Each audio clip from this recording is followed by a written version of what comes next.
What's up, everybody? Dr. Ray, and we are talking about whether playing video games leads people to STEM careers and fields. If you're not sure what STEM is, look it up, but it's science, technology, engineering, mathematics, and they are fields that we need a lot of people and we don't have enough.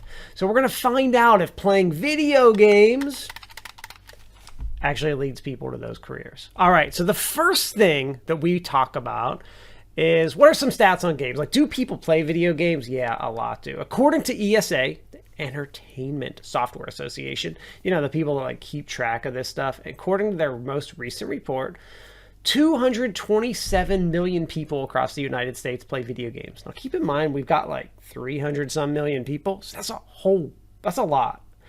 And another interesting stat that they have, 74% of parents that they've surveyed, say that they play games with their kids. 74%. That's crazy. I'm one of those parents. I have 3 little kids. I play video games with my kids. According to NPD, 73% of Americans age 2 and above play video games.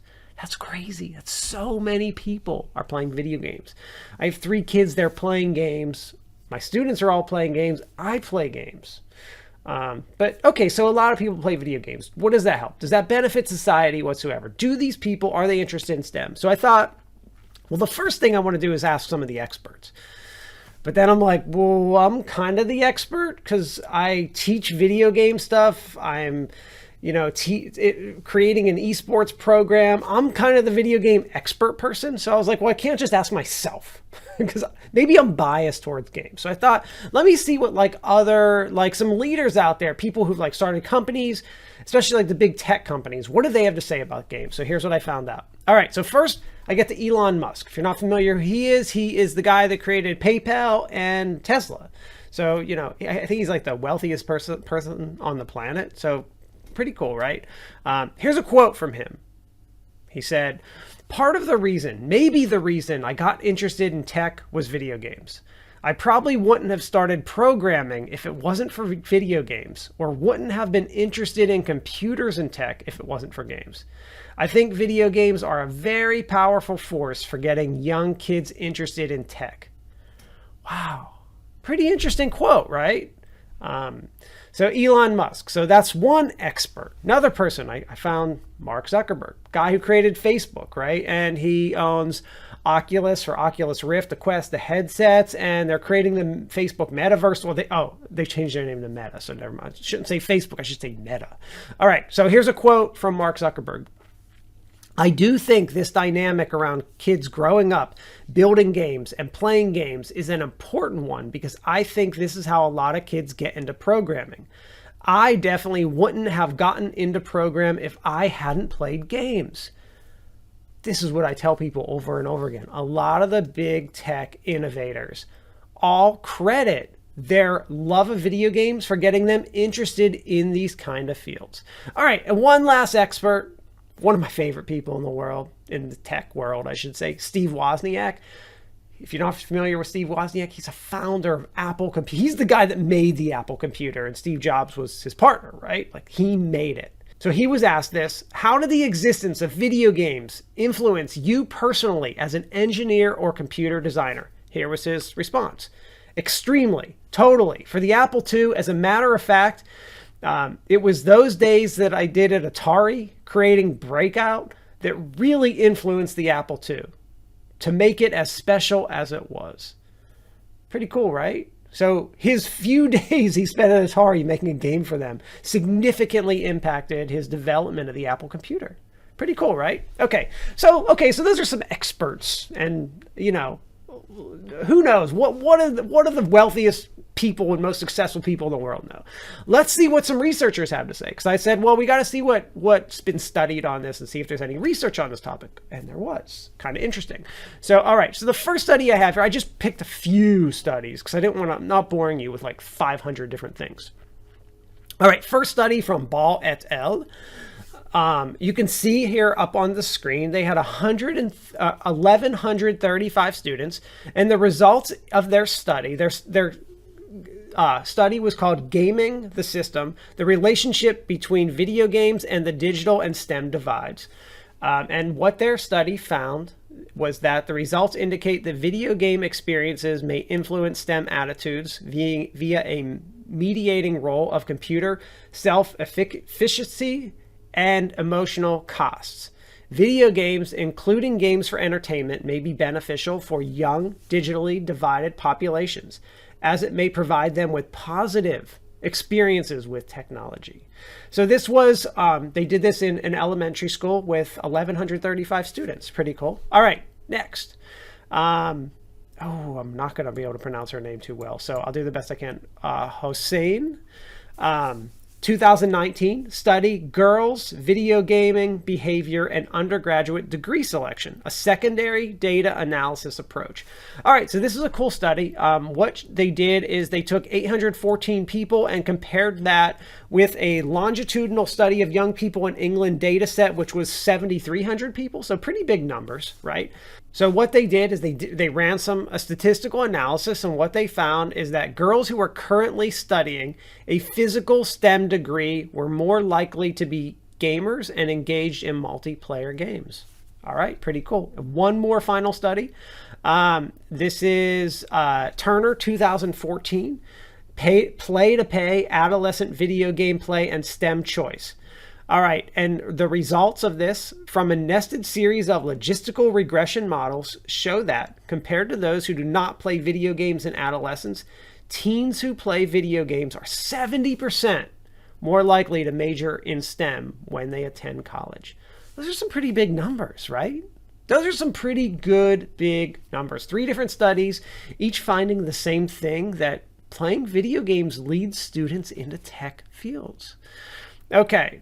So why does this happen? Why is it that kids who play video games are interested in science, tech, engineering, mathematics? Why is that? What is it about that? You know, I was one of those kids growing up, so I can speak to my personal experience why I got interested in technology and how I started playing. I was the kid that played video games at age 4 years old. I was the first gen to grow up that there were video games for my whole entire life. You know, I even had a handheld starting when I was like 11 years old. The Game Boy, like I had it. So it's sitting over there in my office. Like I literally have it. So like I had handhelds. I had games 24/7 if I wanted to be. Okay. So why are these kids happening? So I said, the first question was, well, let me look at the research and see what the research has to say about why these kids are playing these games. Or like, why is there this relationship between playing games and STEM? So I did find one study by Seven et al.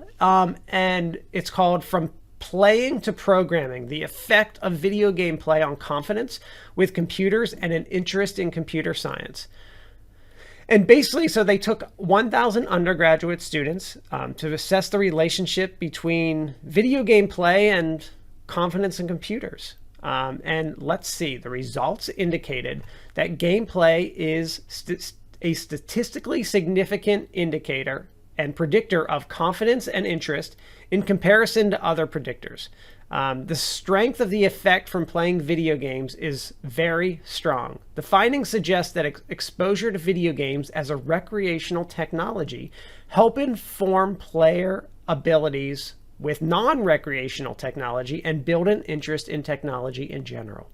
So what does all this stuff mean that I just said? Like, what does that mean? And what does this mean? So basically all that this stuff means is that, yeah, students who are interested in gaming, playing video games, playing tech, it's the idea that they're playing with this tech gets them interested in tech. So let me talk about what like my thoughts are, like what this really means, and why this is happening. So the reason it's happening is that we've introduced students technology in a safe manner. It's a way for them, it becomes ingrained in them.